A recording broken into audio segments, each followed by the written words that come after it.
Laws of motion. Hello hello, हाँ।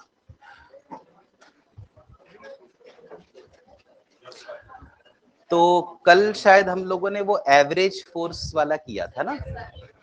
हाँ, तो वो आपको समझ में आया कि एवरेज फोर्स निकालने का जो तरीका है ना, वो बिल्कुल अलग है कि शुरू में वेलोसिटी देखो, बाद में देखो, फिर चेंज निकालो, है ना, वो लॉजिक है। ठीक है, हमने वो एक सर्कल वाला किया भी था।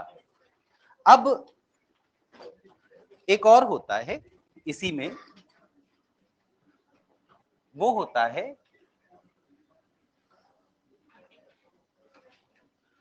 Average force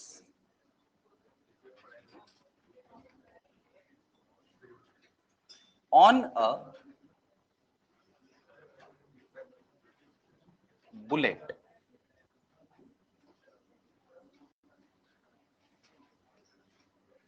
exerted by a gun।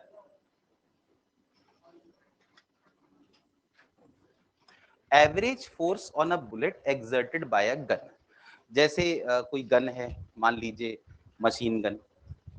अभी उससे अपन जब फायर करते हैं तो वो बहुत सारे गोलियां निकलती हैं, है ना। तो यहां हम लिखते हैं कि ये है गन,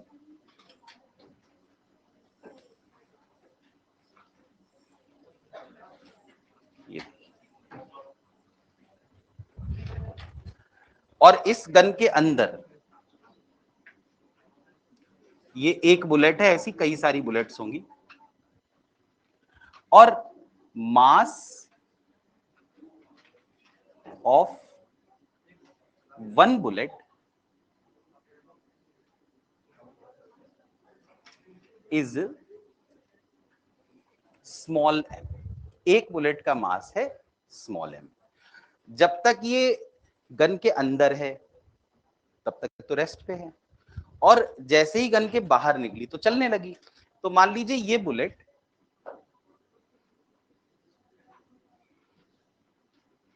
जब गन से बाहर निकलती है तो इसकी वेलोसिटी हो जाती है v।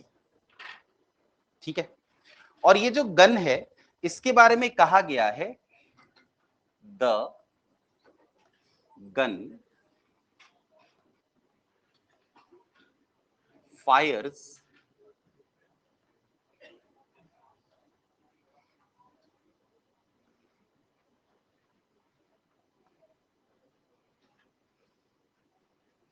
n bullets per second. मतलब एक सेकेंड में ये जो गन है ये n बुलेट्स फायर करती है। तो एवरेज फोर्स का फॉर्मूला था delta p upon delta T, यानी कि m इंटू ए एवरेज। अब आप देखिए ये जो बुलेट है इसकी इनिशियल वेलोसिटी तो 0 थी, फाइनल वेलोसिटी v है, तो चेंज इन वेलोसिटी कितना हुआ, v माइनस 0 यानी v। ठीक है,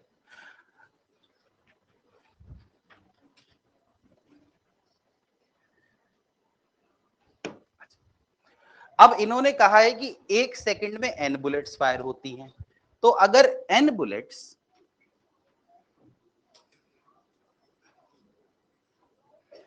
एक सेकंड में फायर हो रही है तो इस एक बुलेट को फायर होने में कितना समय लगा होगा, 1/n सेकेंड्स। तो ये आपको डेल्टा टी मिल गया।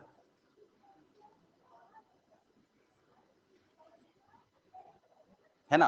अब डेल्टा वी अपने को इस बुलेट का पता है, डेल्टा टी भी मिल गया। तो अगर कोई हमसे पूछे कि what is the average acceleration तो वो कितना होगा,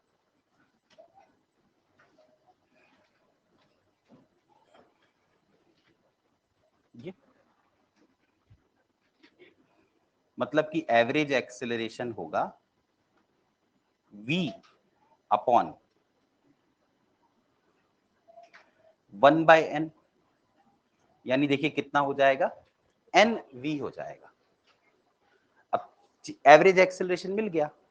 एक बुलेट का मास कितना है, m। तो अगर पूछा जाए what is the average force तो वो हो गई m इंटू ए एवरेज, यानी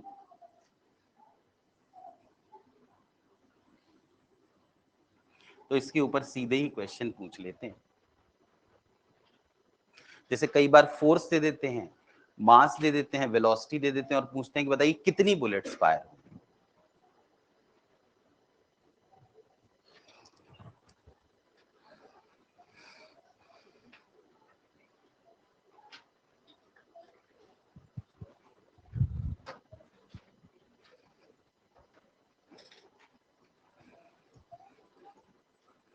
तो जब हो जाए तो बताइएगा। हो गया, कर लो कॉपी।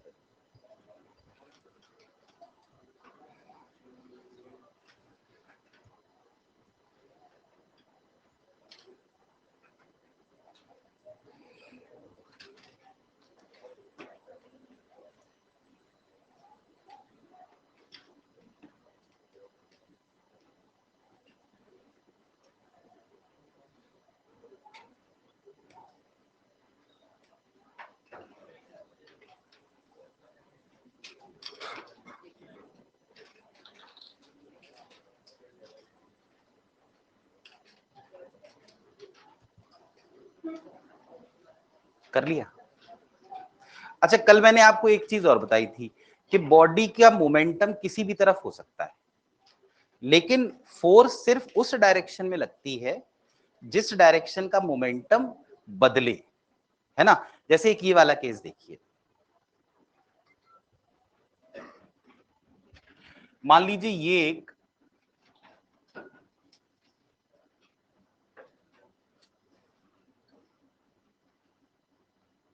वॉल है और एक पार्टिकल जिसका कि मास m है वो इस तरफ आ रहा है ऐसे v वेलोसिटी से।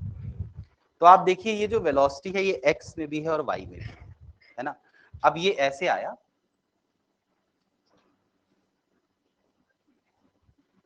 यहां टकराया। मान लीजिए ये जो है इसने नॉर्मल के साथ कुछ थीटा एंगल बनाया और बिल्कुल इलास्टिक कोलिजन हुआ, जिस एंगल पे आया उसी एंगल पे चला गया।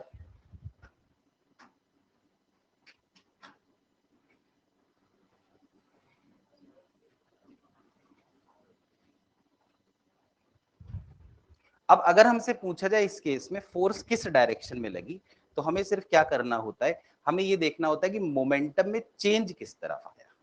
जैसे कि अगर आप, अच्छा ये भी थीटा है, इस स्टार्टिंग वाले को देखें तो ये थीटा है तो ये भी थीटा होगा क्योंकि ये ऑल्टरनेट एंगल है। तो v का एक कंपोनेंट इस तरफ आएगा, v cos थीटा, एक कंपोनेंट आएगा इधर v sin थीटा। इसका मतलब जो इनिशियल वेलोसिटी होगी उसे हम लिख सकते हैं v cos theta I cap minus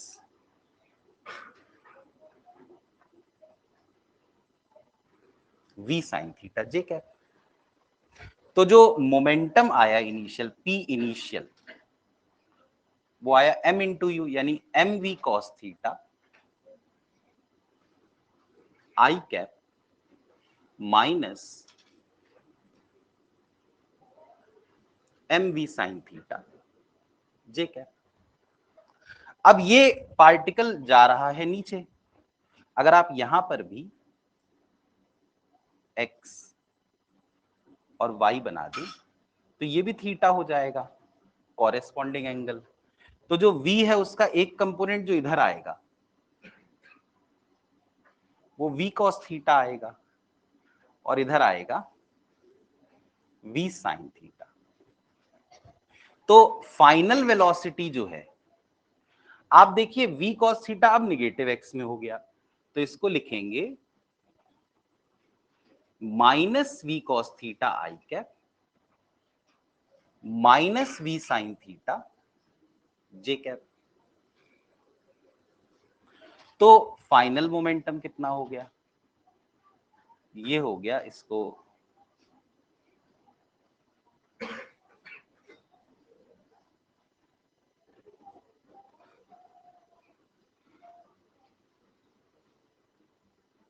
ये देखिए, तो अगर आपसे चेंज इन मोमेंटम पूछा जाए तो वो होगा P final minus P initial. अब अगर आप माइनस करें, देखिए यहां माइनस का सिंबल लगा दिया जाए तो ये माइनस हो जाएगा और ये प्लस हो जाएगा। अब आप इनको ऐड करके देखें तो माइनस वी कॉस थीटा और माइनस वी कॉस थीटा, ये तो minus 2mv cos theta I cap हो जाएगा, और माइनस mv साइन थीटा और प्लस mv साइन थीटा, ये कट गया। तो आप देखिए मोमेंटम जो चेंज हुआ वो हुआ तो 2mv कॉस थीटा, लेकिन किस डायरेक्शन में हुआ, माइनस आई कैप, मतलब निगेटिव एक्स एक्सिस के अलोंग चेंज हुआ। तो फोर्स उसी डायरेक्शन में लगती है जिस डायरेक्शन में मोमेंटम बदलता है। तो मोमेंटम में चेंज चूंकि निगेटिव एक्स के अलोंग आया, तो जब बॉल यहां टकराई होगी ना, तो दीवार ने जरूर उस पर जो फोर्स लगाई होगी वो निगेटिव एक्स के अलोंग लगाई होगी। क्या ये क्लियर हुआ? ठीक है, तो कर लीजिए कॉपी। इसकी हेडिंग आप चाहें तो लिख सकते हैं, चेंज इन मोमेंटम ऑन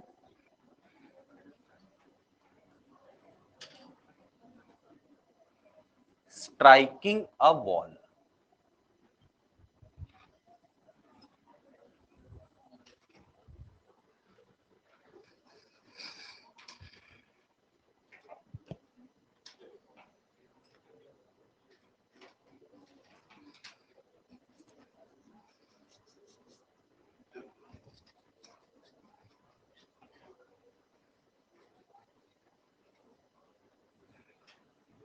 ये फोर्स एवरेज फोर्स है।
तो हो जाए तो बताना।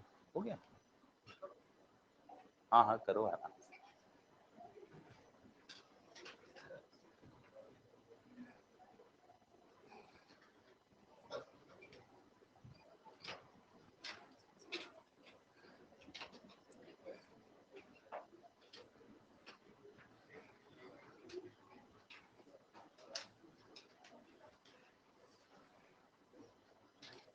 डन। अच्छा, अब ये तो खैर एवरेज फोर्स की बात हो गई।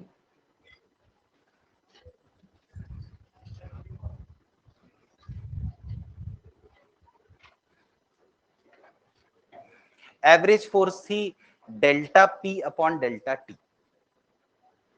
वैसे ही एक और फोर्स होती है इंस्टेंटेनियस फोर्स।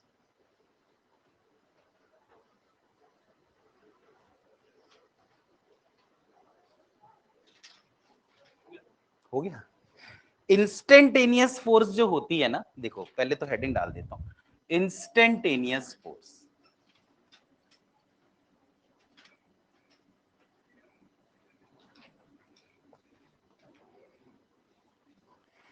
इंस्टेंटेनियस फोर्स जो होती है वो होती है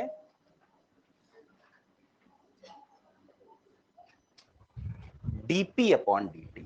मतलब कि अगर आप मोमेंटम को टाइम के रिस्पेक्ट में डिफरेंशिएट कर दें तो आपको इंस्टेंटेनियस फोर्स मिलेगी। अगर डिफरेंशिएट ना करें, P2 minus P1 upon T2 minus T1 करें तो मिलेगी एवरेज फोर्स। ठीक है। अब मोमेंटम के बारे में अपन ने पढ़ा था कि ये होता है mv। मास और वेलोसिटी दो चीजों का प्रोडक्ट है, तो फोर्स को अपने को ये लिखना पड़ेगा d by D T of mv। आपने सुना है प्रोडक्ट रूल, है ना, first function into differentiation of second plus, है ना। तो यहां देखो इसको हम लिखते हैं फर्स्ट फंक्शन यानी m into differentiation of second plus second function into differentiation of first. तो जो इंस्टेंटेनियस फोर्स का एक्चुअल फॉर्मूला होना चाहिए ना, वो होना चाहिए ये। मतलब इसमें दो चीजें हैं, एक है dv बाई dt और एक है v into dm by dt। अब क्या होता है, जो मैक्सिमम केसेस होते हैं 99% केस वो ऐसे होते हैं जिसमें मास कांस्टेंट हो। तो अगर मास इज कांस्टेंट, मान लीजिए मास कांस्टेंट है, तो dm बाई dt जो है भाई, कांस्टेंट का डिफरेंशिएशन 0 होता है, तो f हो जाता है m into dv by dt, यानी कि m into dv by dt हो गया a। तो ये तो हमें पता ही है कि f is equal to ma। लेकिन कई बार ऐसा होता है कि मास कांस्टेंट नहीं होता। जब मास कांस्टेंट नहीं होता ना, तो ऐसे सिस्टम्स को एक नाम दिया जाता है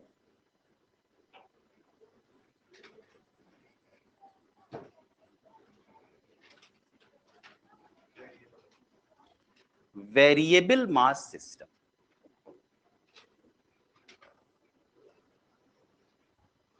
जिसमें मास कांस्टेंट नहीं होता, लेकिन वो इसको आसान कर देते हैं, वो कहते हैं कि इसमें ना वेलोसिटी कांस्टेंट है। मतलब बहुत ही कठिन सवाल हो तो ये भी कांस्टेंट नहीं होगी, लेकिन हमें जो पूछा जाएगा वेलोसिटी कांस्टेंट। तो अब ऐसे केस में क्या होता है कि dv बाई dt हो जाता है 0, तो f बन जाता है, देखिए m into dv by dt 0 पर एक और बच गया,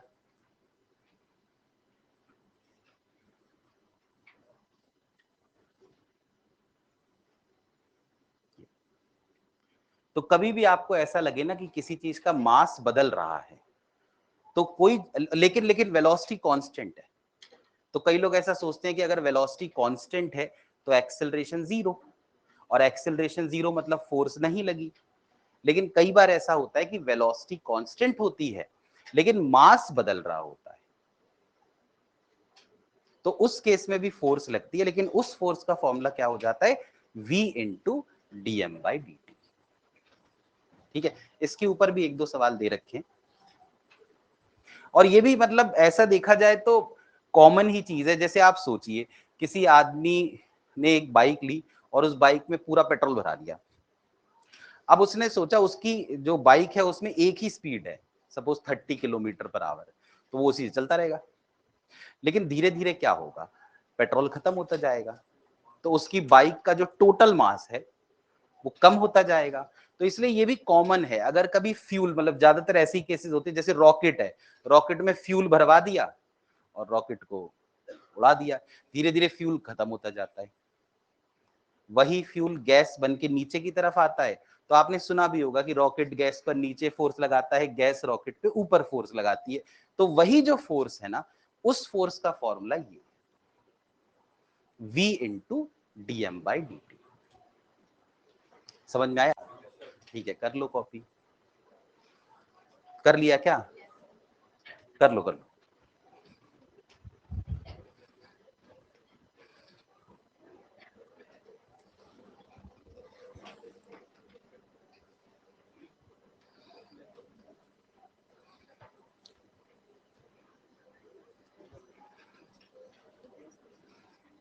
आया ये वाला समझ में आ गया?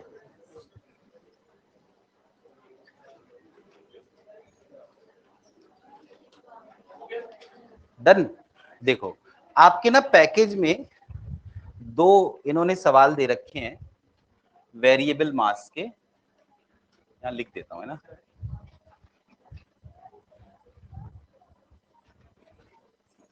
देखना कहीं लॉज ऑफ मोशन आएगा तो।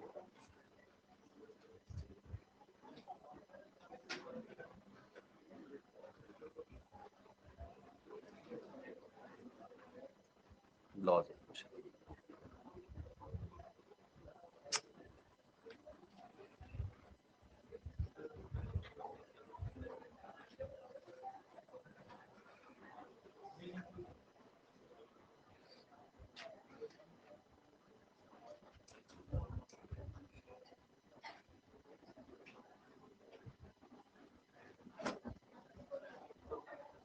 Bye root 7। अच्छा ये देखो, ये दो क्वेश्चन है, इसमें आप देखिए, पहले आप फर्स्ट क्वेश्चन देख लीजिए। इसमें लिखा है 10 kg block is resting on a frictionless plane, it is struck by a jet releasing water at the rate of 5 kg per second. देखो kg यानी मास, पर सेकेंड यानी टाइम। तो ये इन्होंने दे दिया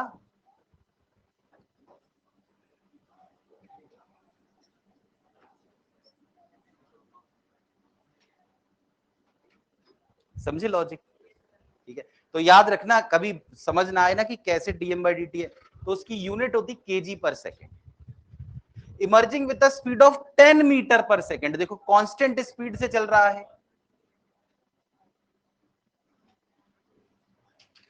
तो एक्सेलरेशन पूछा है, तो पहले तो हम फोर्स निकाल लें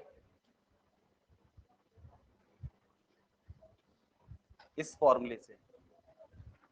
तो v कितना है 10, dm/dt कितना है 5। तो देखिए 50 न्यूटन की फोर्स लगी ब्लॉक पर। अब वो कह रहे हैं कि ब्लॉक का मास है 10 kg, तो अगर ब्लॉक पर फोर्स लगी तो ब्लॉक चलेगा। तो 50 को क्या लिख सकते हैं आप? क्या आप इसको ma लिख सकते हैं? तो 50 बन जाएगा, मास कितना है 10 इंटू ए। तो कितना एक्सेलरेशन आ गया?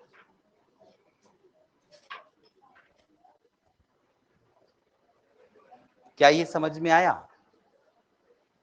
सेकंड थोड़ा सा इससे ज्यादा कठिन लग सकता है, देख लो एक बार, सेकंड पढ़ लो।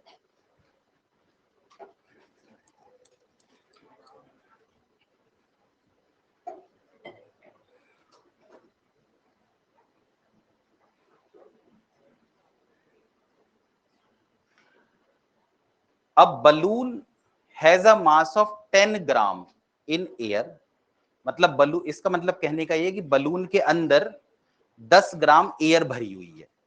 ठीक है, ये वो कहना चाह रहे हैं।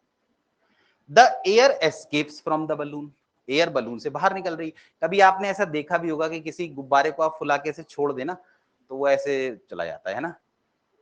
ये वही सवाल है। The air escapes from the balloon at a uniform rate, मतलब कि एयर जब बलून से निकलती है तो उसकी वेलोसिटी कांस्टेंट है, with a velocity of 5 centimetre पर सेकेंड। तो इन्होंने ये दे दिया कि एयर जब बलून से निकलती है तो किस स्पीड से निकलती है।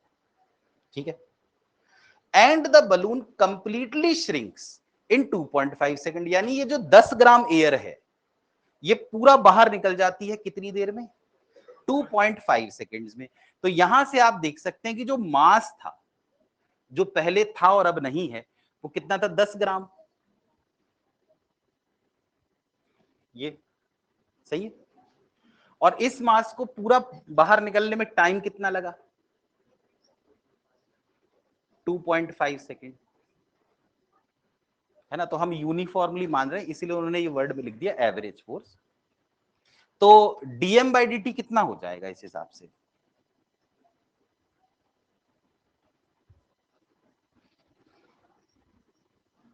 मास तो है 1/100 और टाइम कितना है? 2.5, यानी 1/250 kg पर सेकेंड। इसमें कोई डाउट? ये मास एस्केप कर रहा है किस स्पीड से? 5 सेंटीमीटर पर सेकेंड से। तो वेलोसिटी जो है, जो कि सेंटीमीटर पर सेकेंड में है ना, तो ये देखो मीटर पर सेकेंड में आ गई। तो अब पूछा है कि एवरेज फोर्स बलून पर कितनी लगी, तो कितनी होगी force? V into dm by dt। अब इसे सॉल्व कर, एक काम करते हैं, देखो 4 से ऊपर मल्टीप्लाई कर देते हैं 4 से नीचे, तो ऊपर आ जाएगा 20 और 250 इंटू 4 हो जाता है 1000। तो 3 जीरो यहां से मिले, 2 जीरो और, तो 10 की पावर 5 आ गया। तो ये बन गया 2 इंटू 10 टू द पावर, बहुत ही कम फोर्स लग रही। बताइए क्या ये समझ में आया? देख लीजिए ध्यान से, कोई हो डाउट तो बताइएगा।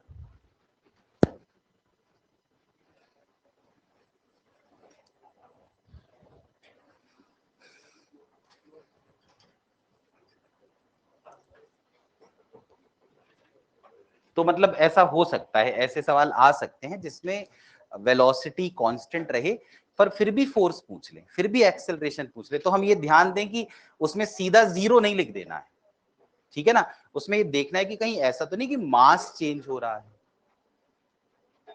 ठीक।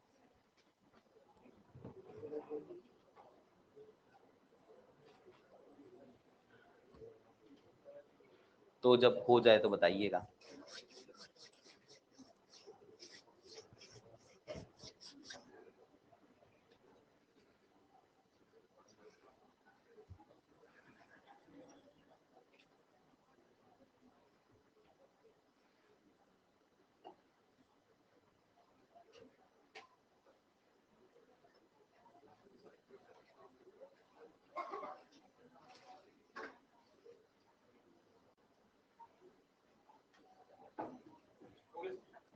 हो गया?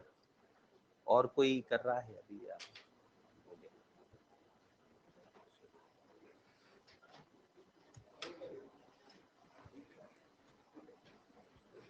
डन। चलो ये तो खैर बात हो गई एवरेज फोर्स, इंस्टेंटेनियस फोर्स की। इसके बाद ना एक और टर्म होता है, इसको भी सेकेंड लॉ वाले में ही इन्होंने दे रखा है, इम्पल्स। एक्चुअली इम्पल्स की जरूरत क्यों पड़ी? क्योंकि ना देखिए, अभी अभी हमने एक ये वाला क्वेश्चन किया था, इसमें हमने चेंज इन मोमेंटम निकाला। अगर मैं आपसे पूछता कि फोर्स बताओ, तो आप क्या करते? आप delta P upon delta T कर देते, तभी तो फोर्स आती। डेल्टा टी मतलब हुआ वो टाइम जितने टाइम तक ये पार्टिकल या ये बॉल इस दीवार के कांटेक्ट में रही। अब आप बताइए, अगर हम एक घड़ी लें और घड़ी से देखें कि यार कितने समय तक वो उसके कांटेक्ट में रही, तो क्या आपको लगता है कि ऐसे 10 सेकंड तक कांटेक्ट में रही होगी फिर गई होगी? अच्छा, क्या आपको लगता है कि 1 सेकंड भी कांटेक्ट में रही होगी? मतलब वो कई बार क्या होता है, समय इतना कम होता है ना कि उसको निकाला ही नहीं जा सकता। जैसे मान लो कि बॉलर ने बॉल फेंकी और बैट्समैन ने उसे मार दिया, अब ये तो कंफर्म है कि उसकी वेलोसिटी बदल गई, लेकिन वो बॉल बैट के कांटेक्ट में इतने कम समय तक रही कि हम वो डेल्टा टी नहीं निकाल पाते। फुटबॉल में किसी प्लेयर ने किक मारी, ठीक है, अब वो पैर बॉल के कांटेक्ट में इतने कम समय तक रहा कि कई बार डेल्टा टी निकालना इम्पॉसिबल हो जाता है। तो अगर आप डेल्टा टी ना निकाल पाए तो आप यहीं तक सॉल्व कर सकते हैं और इसके बाद कह सकते हैं I am not able to find the force, why, because this force acts for such a small interval of time, है ना, so that I am only able to find the change in momentum। तो जब हम नहीं निकाल पाते force तो हम सिर्फ चेंज इन मोमेंटम निकाल लेते हैं और उसी को नाम दे देते हैं इंपल्स। और ऐसी फोर्सेस जो बहुत कम समय के लिए लगे उन फोर्सेस को हम कहते हैं इंपल्सिव फोर्स, ठीक है। तो इसीलिए इंपल्स की एक बड़ी कॉमन डेफिनेशन है, आपने सुनी भी होगी कि when a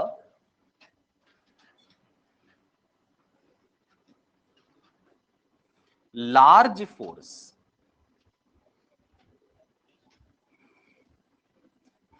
acts on a particle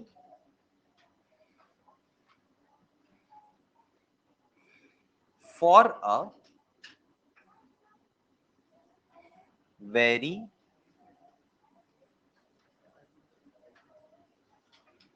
small interval of time, then तो ये फोर्स क्या करती है, then it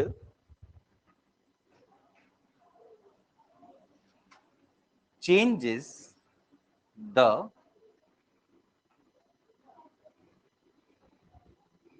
momentum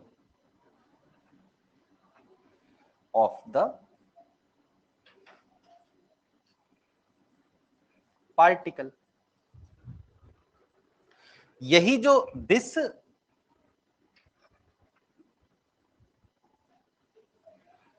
change in momentum, यही जो चेंज इन मोमेंटम है ना, इज कॉल्ड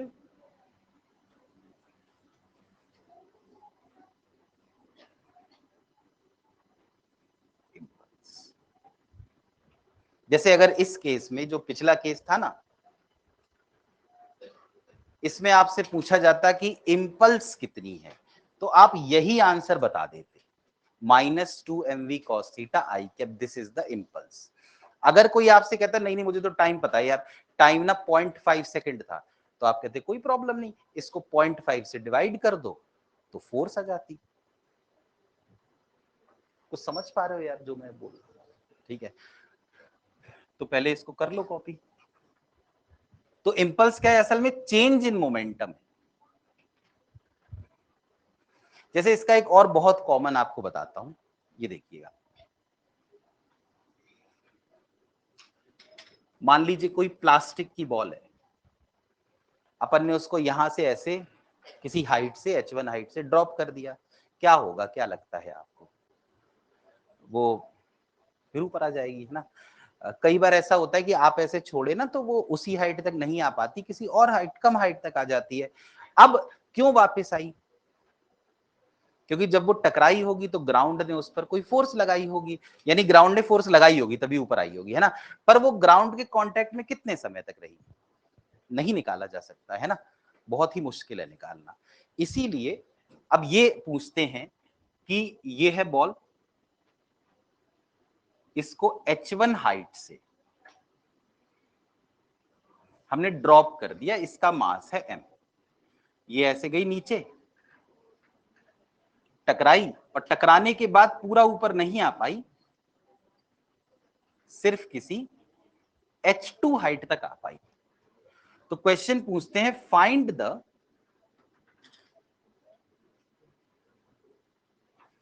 इंपल्स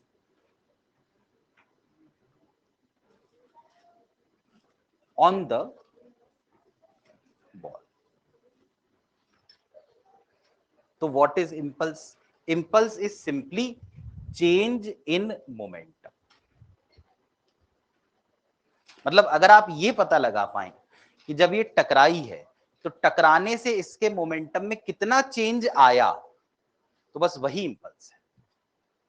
ठीक है, तो पहले क्वेश्चन कॉपी कर लीजिए, फिर करते हैं सॉल्व।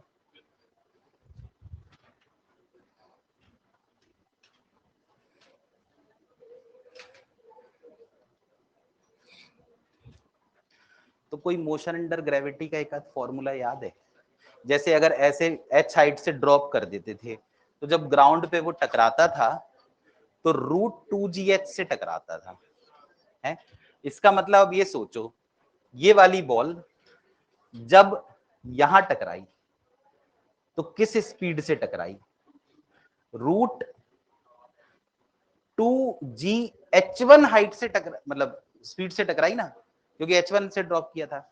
अच्छा, जब वापस गई तो मान लीजिए इस समय इसकी जो स्पीड है ये u2 है। तो आपने शायद ये भी सुना हो कि अगर हम ऐसे u से फेंक देते हैं तो कितनी हाइट तक जाती है? u²/2g, है ना? तो अब अपन ने u2 से ऊपर ये गई है, तो किस हाइट तक जाएगी? h2 जो है वो है u2² / 2g। मतलब कि जो u2 का स्क्वायर है वो क्या है? 2gh2। तो u2 क्या बन गया?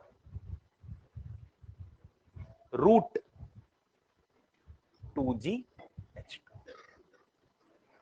मतलब जब ग्राउंड से टकराई तब उसकी स्पीड थी √2gh1, किस तरफ?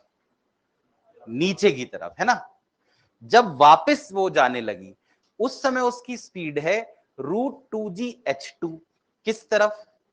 ऊपर की तरफ। तो यानी वेलोसिटी अपने को शुरू वाली भी मिल गई और बाद वाली भी, है ना? जो इनिशियल वेलोसिटी है, क्या मैं उसे ये लिख सकता हूं? ये क्यों माइनस लगाया? क्योंकि नीचे की तरफ है ना।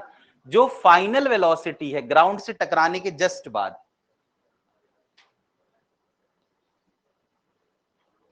वो ये है। तो अगर कोई आपसे पूछे what is the change in velocity, तो क्या कहेंगे बताओ? फाइनल माइनस जीरो कहां है? Final minus initial √h2 minus √2gh1। ये सही है।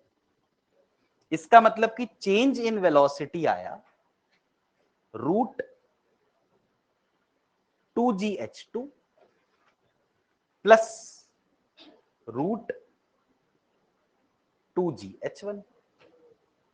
क्या ये पॉइंट समझे? ये चेंज इन वेलोसिटी आ गया। इसको यदि मास से मल्टीप्लाई कर दे तो क्या मिल जाएगा? Change in momentum.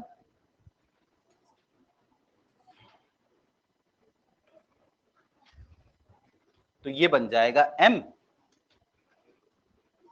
√2gh1 plus √2gh2। और यही जो चेंज इन मोमेंटम है ना, इसी को हम कहते हैं इंपल्स। तो इंपल्स का फॉर्मूला ये आ गया।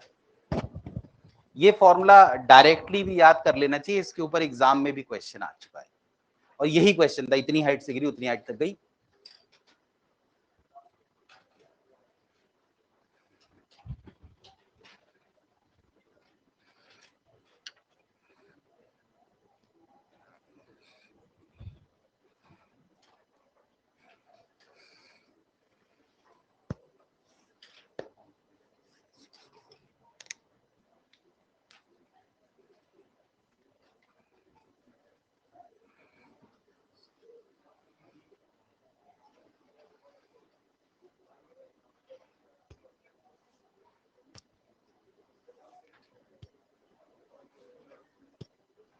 तो हो जाए तो बताना। हो गया? नहीं, ये वाली स्लाइड हो गई।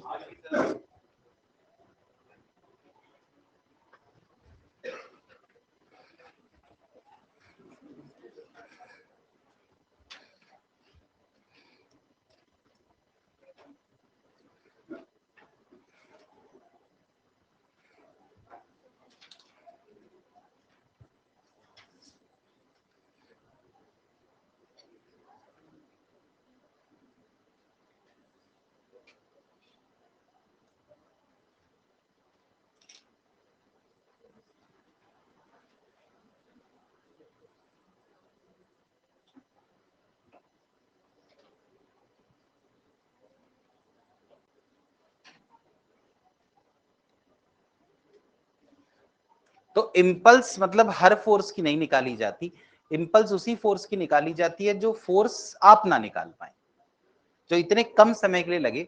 जैसे मान लो किसी आदमी ने ऐसे गन से बुलेट को फायर कर दिया, तो गन ने बुलेट पर जो फोर्स लगाई होगी बहुत ही कम समय के लिए लगाई होगी, है ना। हो सकता है वो कुछ मिली सेकेंड के लिए लगी हो, ठीक है। मतलब जो इम्पल्स वाली फोर्स होती है ना, जिसको कि हम इम्पल्सिव फोर्स कहते हैं,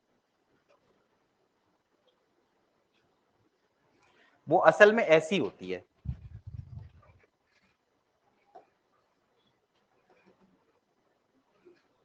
देखो ऐसी,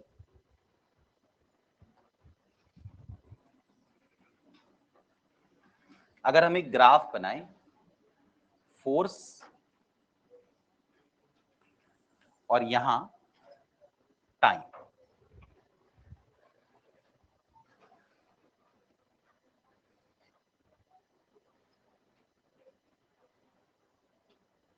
तो ऐसी होती है इम्पल्सिव फोर्स। कहीं से लगना शुरू हुई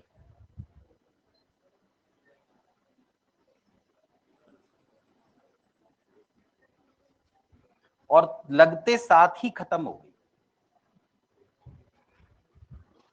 मतलब ये जो टाइम इंटरवल है ना, अगर असली में देखा जाए तो ये बहुत छोटा है। ये जो टाइम इंटरवल है, जिस टाइम इंटरवल में वो फोर्स लगी है, ये टाइम इंटरवल ज्यादातर केसेस में कुछ मिली सेकेंड का होता है, इसीलिए हम इसको निकाल नहीं पाते। लेकिन इतने ही समय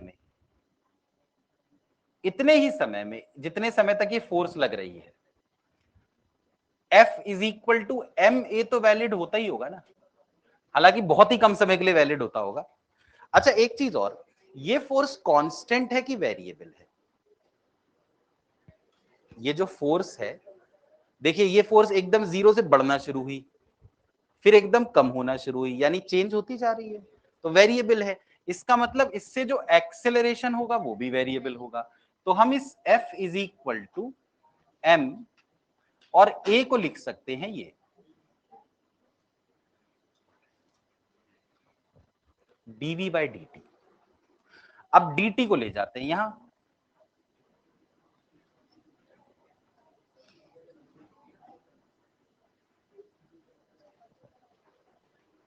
ये ठीक है। अब दोनों तरफ कर देते हैं इंटीग्रेशन।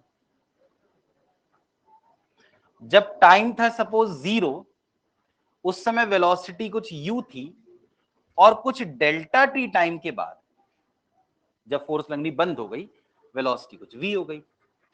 तो यहां तो आ गया integration of f dt from 0 to delta T, और ये आ गया m, m तो कांस्टेंट है, dv का इंटीग्रेशन v हो गया। मतलब इसको आप ये भी लिख सकते हैं चेंज इन मोमेंटम, और इसको आप ये भी लिख सकते हैं इम्पल्स। इसका मतलब ये भी है कि इम्पल्स अगर आपको चाहिए तो आपको फोर्स को टाइम के रिस्पेक्ट में इंटीग्रेट करना पड़ेगा,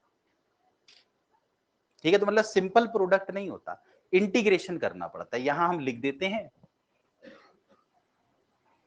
कि इफ वी इंटीग्रेट फोर्स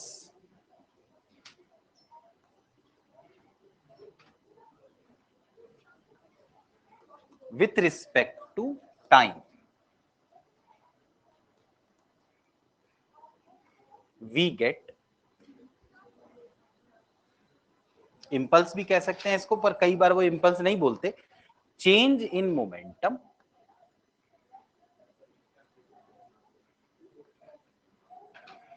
और इंपल्स, ठीक है। चेंज इन मोमेंटम और इंपल्स, मतलब किसी क्वेश्चन में वो ये भी सिर्फ कह सकते हैं कि find the change in momentum, तो उसके लिए भी आपको यही करना है, फोर्स को टाइम के रिस्पेक्ट में इंटीग्रेट कर देना है।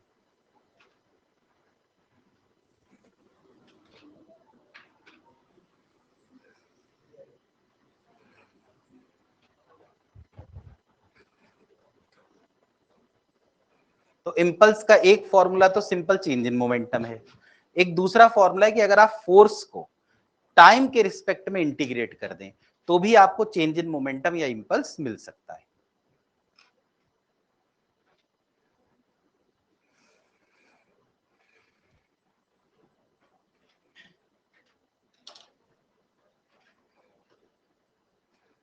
तो अब तो सिर्फ मोशन इन स्ट्रेट लाइन आ रहा है, तो अब तो मुझे लगता है अच्छे नंबर सबके आने चाहिए।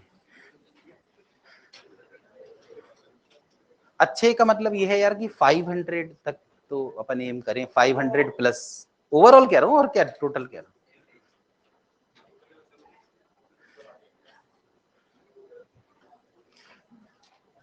अच्छा तो ये समझ में आया। अब एक चीज और, इंटीग्रेशन का क्या मतलब होता था? एक बार हमने पढ़ा था कि इंटीग्रेशन का मतलब होता है to find the area under the curve. मतलब अगर आप फोर्स को इंटीग्रेट कर रहे हैं टाइम के रिस्पेक्ट में, मतलब आपको फोर्स और टाइम का जो ग्राफ है ना उसका एरिया निकालना पड़ेगा। तो अगर आप ये वाला एरिया निकाल लेते हैं तो ये एरिया भी आपको चेंज इन मोमेंटम या फिर इंपल्स दे सकता है। मतलब यहीं पर एक और पॉइंट लिख देते हैं, area under F T graph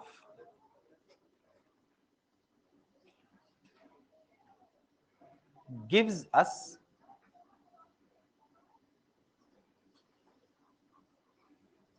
change in momentum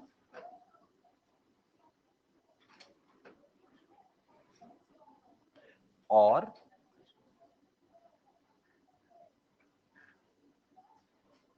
impulse।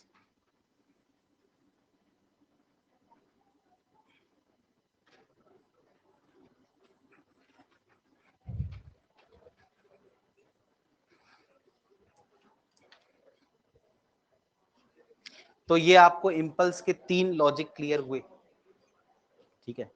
कहीं भी इंपल्स दी हो और आपको टाइम इंटरवल मिल जाए, तो इंपल्स का मतलब चेंज इन मोमेंटम होता है, उसको आप टाइम इंटरवल से डिवाइड करके हमेशा क्या ला सकते हैं? फोर्स ला सकते हैं, ठीक है। अब देखो जैसे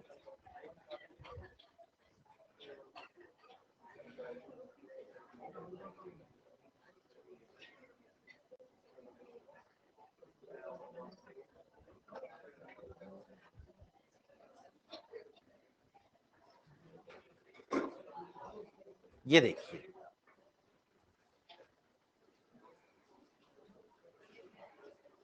ये भी आपके पैकेज के ही क्वेश्चन है।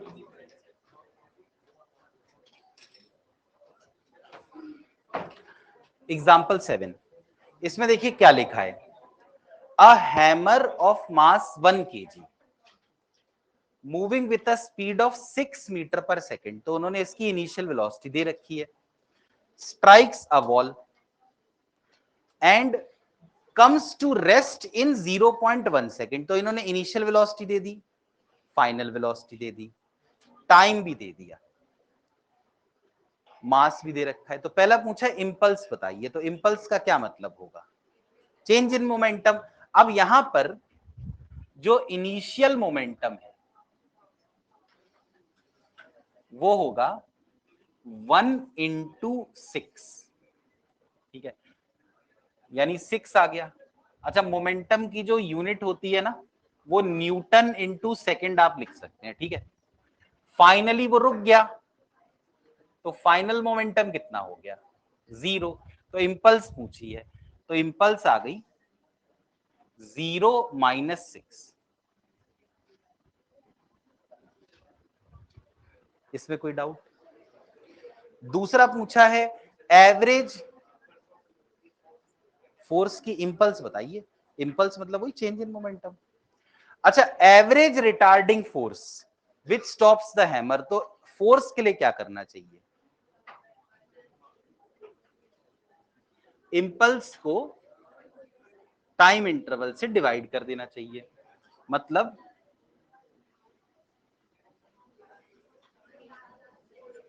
यानी कितना आ गया? ये समझे।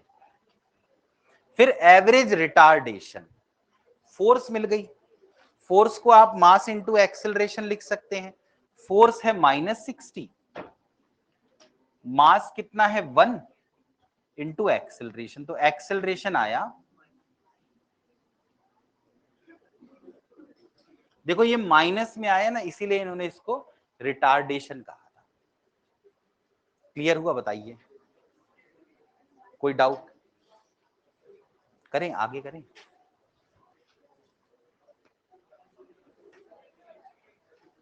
एक सेकंड नहीं यार, आराम से 1 मिनट लो तुम।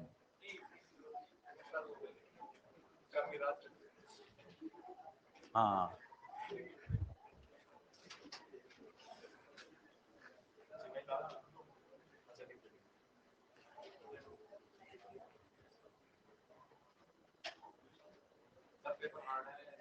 पेपर इज वेरी इजी, सही में बहुत आसान है।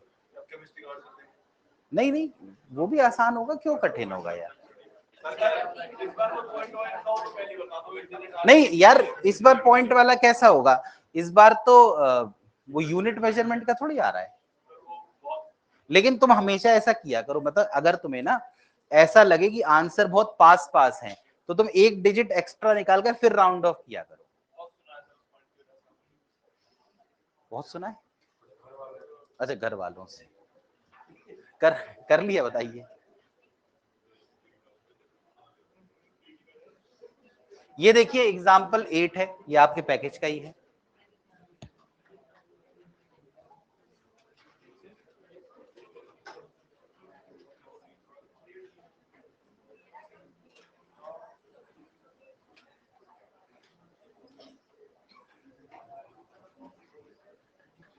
A cricket ball of mass 150 gram, mass दे दिया, is moving with a velocity of 12 metre per second, वो किसी तरफ जा रही होगी 12 से, and is hit by a bat so that the ball gets turned back, तो बॉल वापस जाने लगी, यानी डायरेक्शन बदल गया, विद अ वेलोसिटी ऑफ 20, यानी कुछ ऐसा हुआ कि जो ये बॉल है पहले तो इधर जा रही थी, किससे, 12 से, बाद में यही बॉल इधर जाने लगी,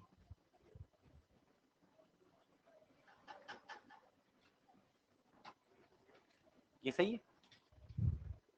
और इस तो इनिशियल वेलोसिटी को अगर आप +12 लिखेंगे तो फाइनल वेलोसिटी को क्या लिखेंगे, -20, तो चेंज इन वेलोसिटी कितना हो गया, -32 मीटर पर सेकेंड हो गया।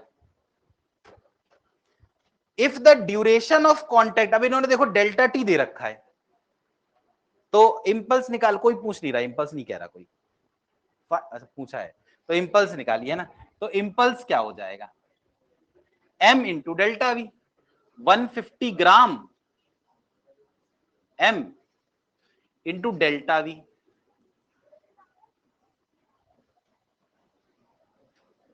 15 टूजा होता है 30, 15 थ्रीजा 45, तो -480 अपॉन 100, यानी इंपल्स का फॉर्मूला आना चाहिए -4.8, और यूनिट होती है न्यूटन सेकेंड। ये माइनस जो आता है ना, इसका मतलब कि जो वेलोसिटी थी ना इनिशियल, उसके अपोजिट डायरेक्शन में। अब कह रहे हैं कि फोर्स बताओ, तो फोर्स के लिए क्या करना चाहिए, जो इंपल्स आई है -4.8, इसको डिवाइड करना चाहिए किससे, टाइम कितना है 0.01, तो ये आ जाएगा -480 न्यूटन, है ना, ये था ना, तो 100 ऊपर आ गया। क्या ये समझ में आया, कोई डाउट इसमें? कर लीजिए कॉपी, फिर अगला करते हैं।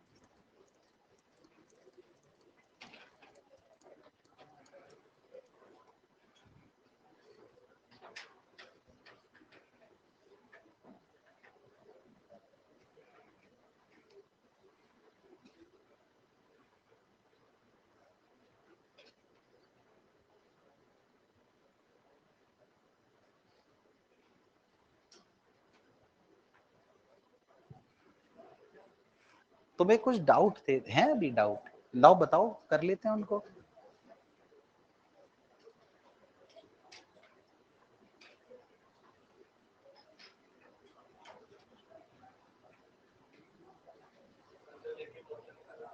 हाँ 1 मिनट यार, ये पैकेज दे दो, किसी पे है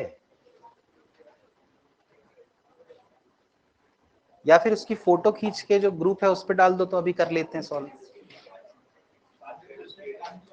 क्लास के बाद तो मेरी फिर क्लास है यार। हाँ लो मिल गया। हाँ बोलो, अब कौन सा है बताओ, पेज नंबर। एक पेज नंबर 145, 147, 127। कौन सा? 42, ये वाला कह रहे हो, अ मैन एट रेस्ट। अच्छा देखो, पेज नंबर 127 पर एक है एग्जाम्पल 42। इसमें क्या लिखा हुआ है देखिए, इसमें लिखा है man at rest observes the rain falling vertically. एक आदमी रेस्ट पर है, इसको लगता है रेन ऐसे गिर रही है। व्हेन, तो ये किसी कोई वेलोसिटी होगी रेन की। When he walks at 4 kilometre per hour, he has to hold the umbrella at an angle of 53 degree. तो इसने जो अम्ब्रेला पकड़ा, वो अम्ब्रेला 53 डिग्रीज पे पकड़ा। तो पूछ रहे हैं कि रेन की वेलोसिटी बताओ। अब देखो, वेलोसिटी ऑफ रेन को क्या लिख सकते हो, -VR J cap. Velocity of man को क्या लिख सकते हो, 4I कैप। तो velocity of rain with respect to the man, ये आया वेलोसिटी ऑफ रेन यानी -VR जे कैप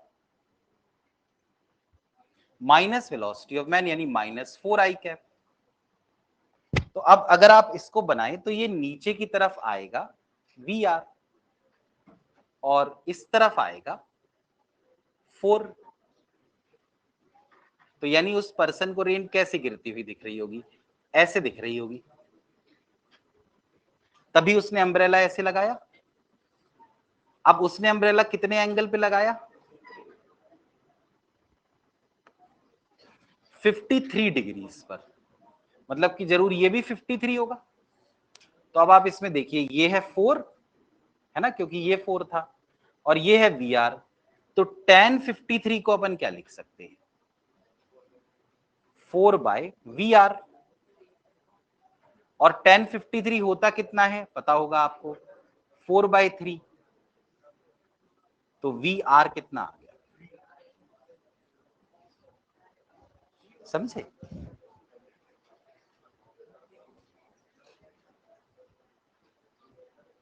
ऐसा मैंने पढ़ाया था शायद आप लोगों को ना।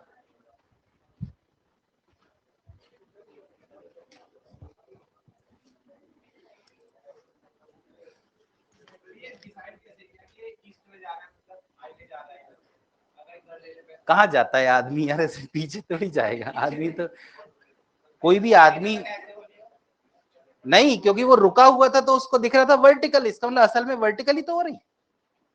जब वो रुका हुआ था तो इसका मतलब रेन तो वर्टिकल ही हो रही। अब वो कहाँ जा रहा है, आगे ही तो जाता है कोई आदमी यार। तो आगे जा रहा था तो उसको लगा कि भाई 53 डिग्री पर मैं अम्ब्रेला लगाऊं।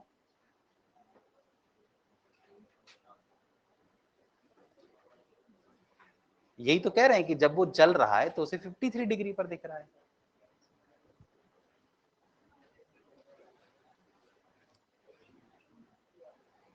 क्या कुछ तुम्हें कुछ और ही डाउट है क्या इसमें? अच्छा तुम एक बात बताओ, मान लो तुम खड़े और बारिश ऐसी सीधे हो रही, अब तुम चलने लगे, तो बारिश तुम्हें अपने मुंह पे पड़ती हुई दिखेगी या अपने सर पे? बिल्कुल। अब बारिश से बचने के लिए तुम छाता ऐसे लगाओगे या पीछे? ऐसे ना यार। तो उस आदमी ने भी छाता किधर लगाया, आगे की तरफ लगाया।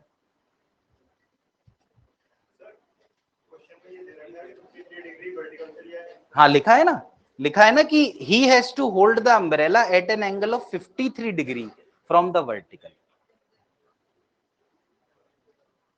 समझ गए? चलो अब एक सवाल इसका कर लेते हैं। ये तो खैर बहुत ही आसान है, एक बार देख लीजिए। A force of 10 Newton acts on a body for 3 microseconds। तो बहुत ही कम समय के लिए लग रही है। If the mass of the body is 5 gram, calculate the impulse। देखो फोर्स के बारे में मैंने आपको बताया था, इंपल्स अपॉन डेल्टा टी होता है। तो फोर्स जो है वो तो 10 न्यूटन है, तो ये होना चाहिए इंपल्स अपॉन डेल्टा टी है 3 इंटू ये। इसका मतलब इंपल्स कितना हो गया?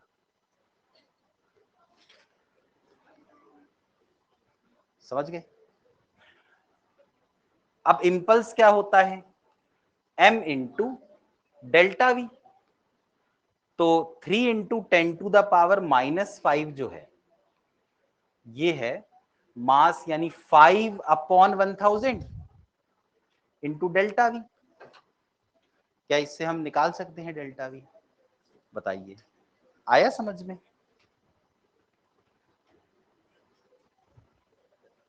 ये देखिए, ये लो यार, किसका है ये? तुम्हारा क्या नाम है? ईश्वर।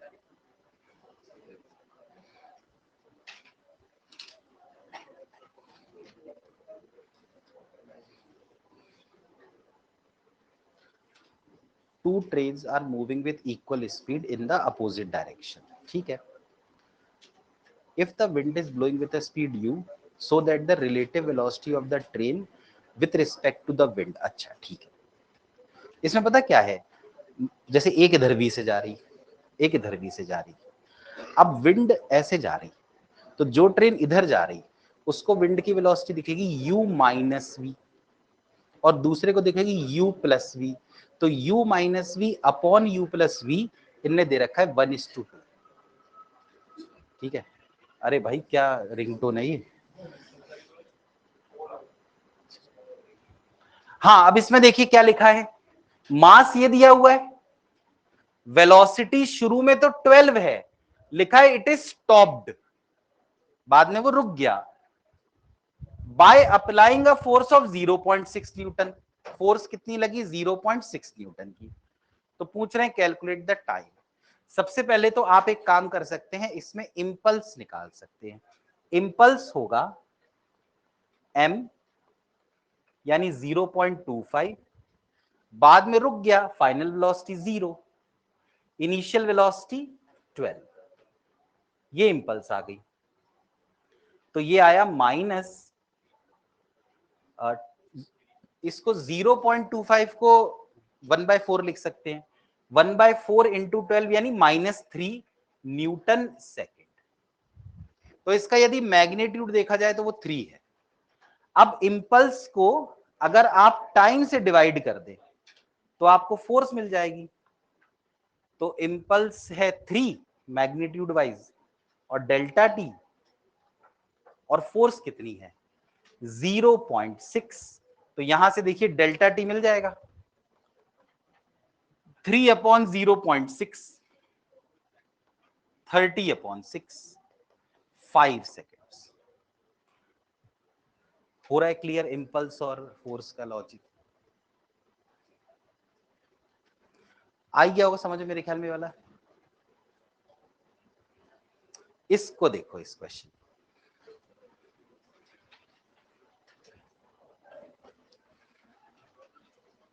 ये वही सवाल है जो मैंने आपको थ्योरी में अभी बताया था।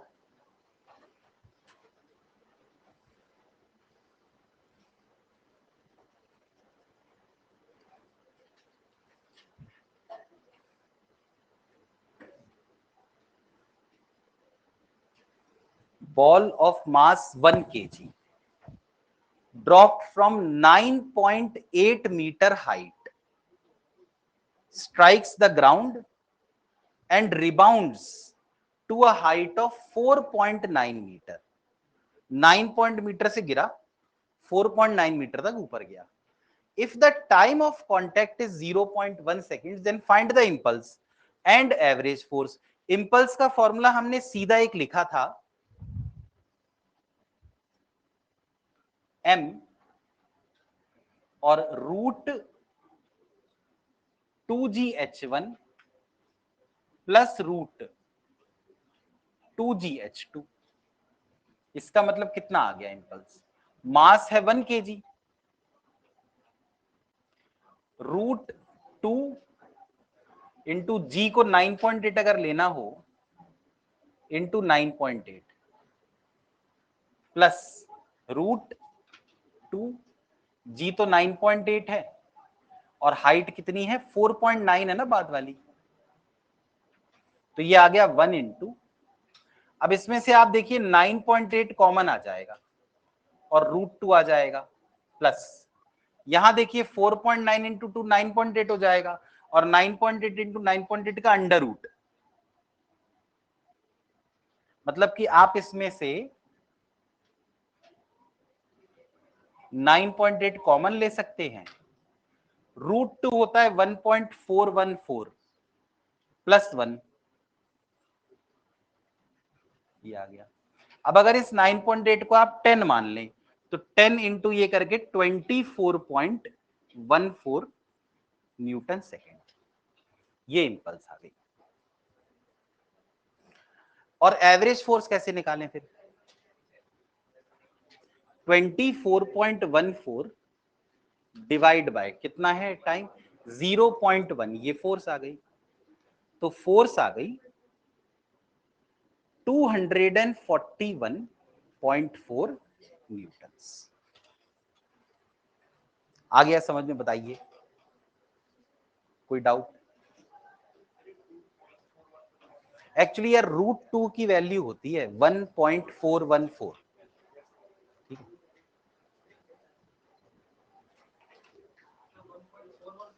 हाँ 1.414। अरे भाई 9.8 कॉमन लिया तो रूट 2 प्लस 1 हो गया ना, समझ में आया ये वाला?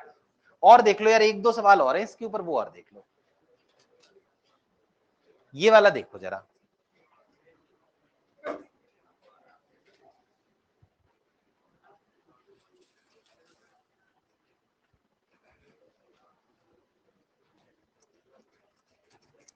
इसमें लिखा है batsman deflects a ball by an angle of 90 degree without changing the speed. उसने क्या किया, स्पीड को चेंज नहीं किया, बस क्या किया कि डिफ्लेक्शन दे दिया ऐसे, लेकिन चूंकि वेलोसिटी वेक्टर होती है ना, तो डायरेक्शन देने से भी चेंज हो जाती है, बदलने से, which is equal to 54 kilometre per hour. तो अगर आप शुरू में बॉल की वेलोसिटी देखें तो वो इस तरफ होगी, मैंने 54 को 5/18 से मल्टीप्लाई कर दिया, ठीक है? फिर बाद में क्या हुआ, ऐसे जाने लगा, तो जो इनिशियल वेलोसिटी है वो बन गई 15 i कैप और जो फाइनल वेलोसिटी है वो बन गई 15 j कैप। तो चेंज इन वेलोसिटी यहां पर कितना आ गया, 15 j cap minus 15 i cap, ये समझे? ठीक है, इसका मैग्नीट्यूड अगर आप निकालें तो क्या मैं सीधा ये लिख दूं, आपको समझ में आएगा? देखिए 15√2, क्योंकि एक x में इधर 15 इधर 15 है ना, तो ये डेल्टा v आ गया, इसको मास से मल्टीप्लाई कर दो, मास कितना है 0.15, तो इंपल्स आ गई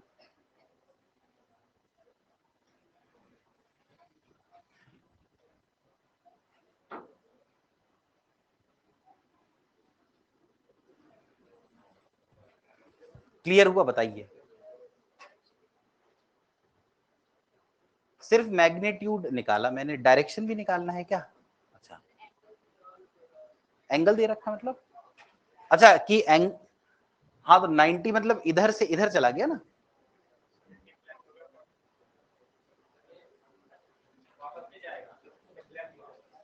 यार 90 डिग्री का क्या मतलब होता है यार, इधर से